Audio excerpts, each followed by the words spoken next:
Hola y bienvenido a un nuevo video. En este vamos a ver este temazo de Wes Weston, un armonicista que a mí en particular me gusta mucho. Este tema se llama Your Dog Keeps Looking at Me. Está tocado con una armónica de La, letra A. Está en segunda posición, la base está en Mi. Lo que vamos a hacer es 3 fraseos, lo dividí en 3. Vamos a escuchar el fraseo y yo le voy a tocar atrás de forma lenta y van a ver toda la notación para que lo puedan ir sacando ustedes también. En la notación, como ya saben, la U es un bending. Cuando ven una U estirada es un bending estirado. La letra E es la nota normal. Y bueno, sí, tenemos que tener un control en los bending. Vamos a usar notas del 2, de la 1 mejor dicho, hasta la 4. Y en un momento usamos 5 por ahí, no más. Pero sí, mucho bending. Arrancamos con los fraseos.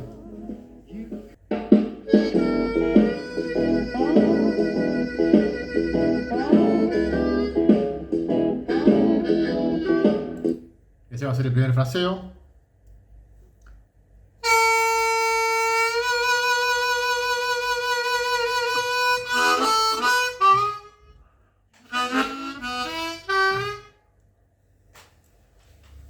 Vamos con el segundo.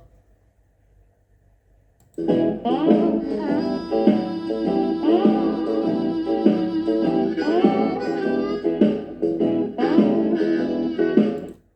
va a ser el segundo.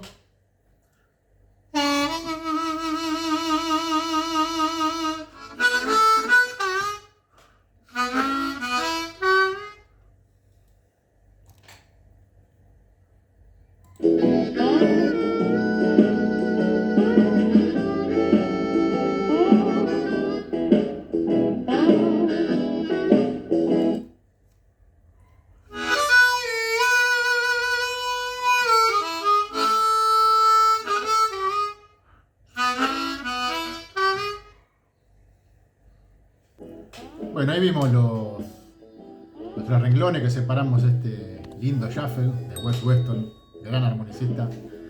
Espero que te haya gustado. Si fue así, espero que se suscriban al canal, como siempre.